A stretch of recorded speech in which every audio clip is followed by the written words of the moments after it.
Hello everyone, welcome back to another Doctor Who action figure review. In today's Doctor Who action figure review, I'm taking a look at one of the newly released B&M sets, which is the 15th Doctor Tardis. So I'll be taking a look at the packaging, take a look at the TARDIS itself, giving you the detail and a comparison to the Jodie Whittaker TARDIS and a new series TARDIS lineup, and showing you the features this TARDIS has. So, if you like your Doctor Who figure related content and you're new around here, then please do consider hitting the subscribe button for plenty more Doctor Who figure related content coming up in the near future. So without further ado, let's dive into the packaging for this set. Take a look at the packaging for the 15th Doctor's TARDIS. So we've got the traditional style guide packaging motif that we've grown to know and love over the past couple of years. We've got the Doctor Who logo there, the insert of the 14th Doctor / 15th Doctor's TARDIS, featuring light and sound, the scale of the TARDIS, the 15th Doctor, the TARDIS itself there. And we have the return of the plastic window box, which is great. So the TARDIS isn't exposed to the elements, so that's really nice to see the plastic window return. Limited edition, the name of the set. The side of the box, the other side of the box, and the back of the box with a bio on the TARDIS and a little bit of information about the 15th Doctor as well. The TARDIS has dematerialised out of the packaging, and here it is in all its wonderful resplendent. Now I think that this is a wonderful re-release by B&M because the 13th Doctor's TARDIS has accumulated has become quite sought after in the secondary market. So I think by updating this with a darker blue and sort of rebranding it as the 15th Doctor's TARDIS, even though this TARDIS is closer to being the 14th Doctor's TARDIS, which we'll get onto later on in the video. So let's take a look at the detail for this wonderful TARDIS. The detail for this TARDIS. So let's start off with the roof with the lamp. So the lamp has been replicated tremendously for the scale with, of course, the sort of lamp housing, which again is the same sort of shade of blue as the TARDIS. So you can see the detailing for the sort of metal housing for the lamp there with the sort of ridging detail and the little struts there. And of course the lamp there, you can see the little lines going across to give that sort of illusion of the sort of glass fennel lens housing for the actual lamp itself. And of course when we take a look at the sound effects, you can see that light up later on in the video. So of course the lamp has been replicated tremendously. And if we take a look at the roof for the TARDIS, so the TARDIS itself has been moulded in this sort of lovely dark blue plastic, which, you know, is very accurate to the 14th Doctor and 15th Doctor's TARDIS. Of course, if we take a look at the roof, you can see the sort of section detailing within the roof and the Artex effect that has been applied to that to give that sort of realistic look. And of course you can see the ever so slight sort of wood grain effect what features within the actual TARDIS prop itself, and you can see sort of the notches to sort of house the sort of roof on the actual prop itself.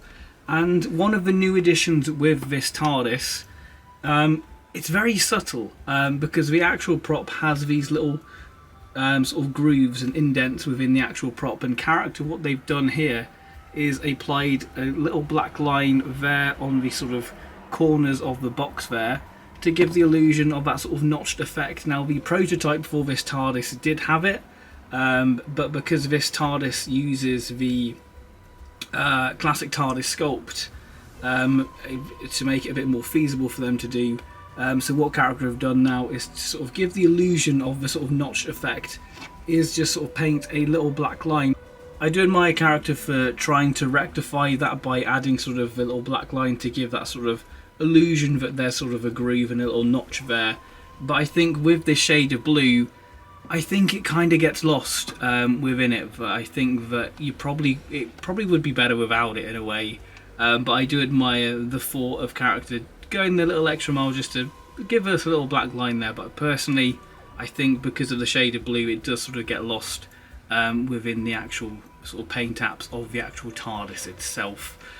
So of course we have the iconic police box sign. Again, this is just a sticker, and you do have to watch with this actually, because some of them sort of peeling away already, especially on the back there. You can see sort of it's starting to sort of peel already, which is not good. And on one side I've got a little bit of a sort of a fold, I think, where it's not been applied properly.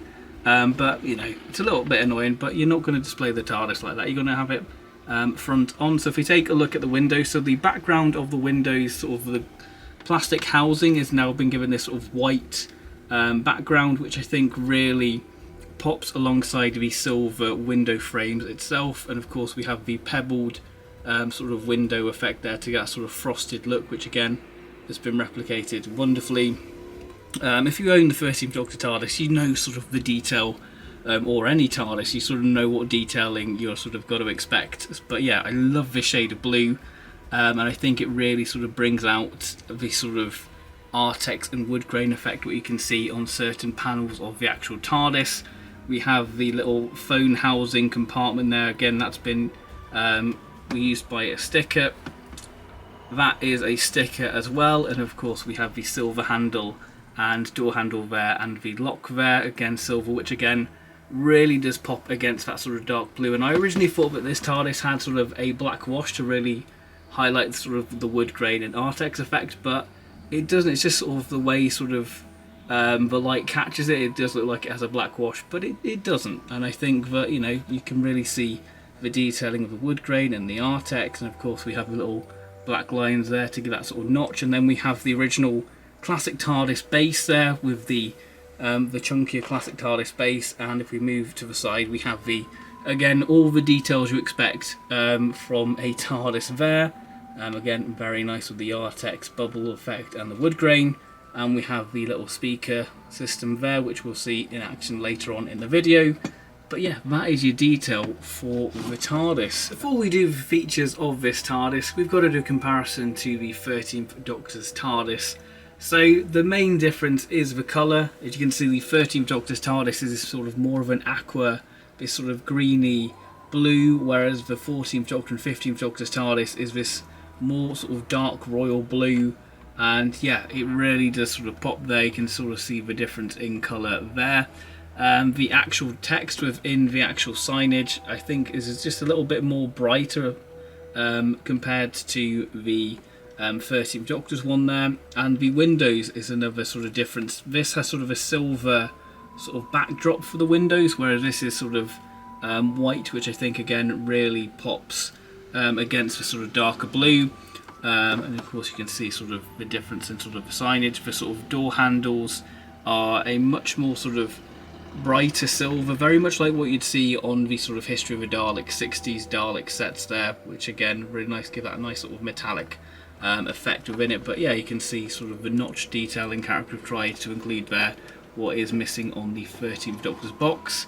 But yeah, that is the little differences with the TARDIS. Feature wise for this TARDIS, now you can't have a TARDIS without opening doors. So of course we have the spring loaded door and the door on a sort of catch there to reveal the inside of the TARDIS with these little diorama backdrop of the actual TARDIS console room. Now I did say that this is more closer to being the 14th Doctor's TARDIS than 15th Doctor TARDIS, and that's simply because we don't have the jukebox featured within the actual insert of the console room, so it's more closer to being a 14th Doctor's TARDIS, but that's just a little minor niggle. It's not really a niggle, it's just a little observation really. So yeah, that's pretty neat. I will say it would have been nice if they sort of painted the base of the TARDIS itself white to sort of help the illusion of the sort of card insert, but we'll get on to why I think character didn't do that in a minute. And of course, to close the door, we just shut that door like so, and of course this is spring loaded, so we just push the button like so, and the doors are shut.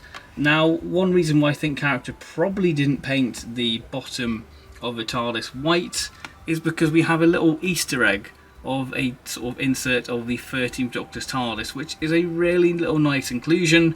And of course we're going to try and attempt to put that in the 13th Doctor's TARDIS like so. So I'm just gonna hopefully do this on camera. If not, this is gonna fail, and I'm gonna be humbled wonderfully.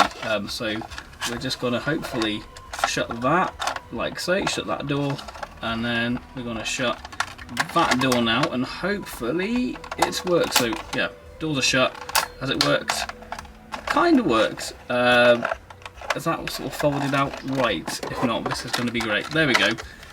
There we are. We have the 13th Doctor's TARDIS in her actual TARDIS there, so that works rather nice. So yeah, nice to have the inclusion of the 13th Doctor's card insert there. So that's what it looks like, and I'll open the doors there to show the 14th Doctor / 15th Doctor's TARDIS insert as well. So there we go. That is the insert. let's move on to the lights and sound. Lights and sound wise, so this is the second B&M TARDIS to have lights and sounds. I think the first one was the David Bradley box back in 2022.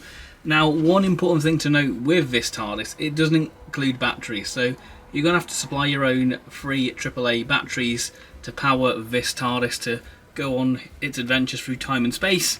But before we can make it activate and fly off and save the universe, we need to turn it on by switching the on switch.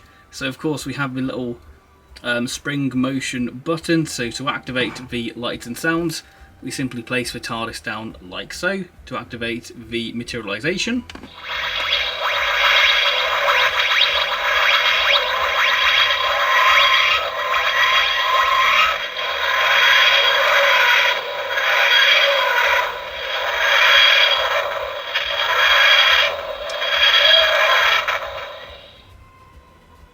So that is sound effect number 1, and the lamp pulsates for I believe like 5 minutes, I think, before it switches off to go on sort of power saving mode. And to activate the second sound effect, which is of course the dematerialization, so like so.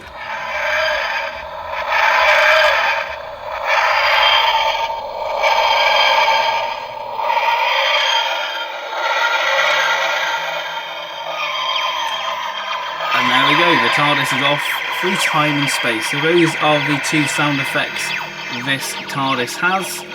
So that's pretty nice to see that included within the B&M line. So yeah, very nice to see that. And you can see the lamp pulsate, this wonderful dark blue colour there as well. So yeah, complements the TARDIS rather excellently. Here we have the new series TARDIS lineup. So we've got the original 9th and 10th Doctor's flight controlled TARDIS, the first Matt Smith flight controlled TARDIS, the non-electronic Matt Smith TARDIS, the 12th Doctor's TARDIS, 13th Doctor's TARDIS, and now the 14th and 15th Doctor's TARDIS. So you can see the various shades of blue of the TARDIS there, and what the new series TARDIS collection looks like. So there we go.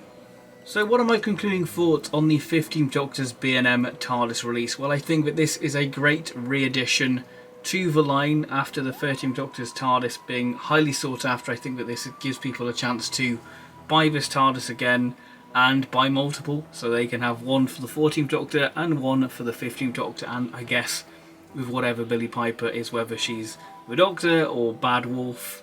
So yeah, I think that this gives people an opportunity sort of to buy the most current TARDIS. I think the inclusion of the insert is a welcome addition back, and the little Easter egg of the 13th Doctor's card insert of the TARDIS again is great for people who had the original release, and for people picking up this one if they want to sort of change it round to be a 13th Doctor TARDIS, then they can.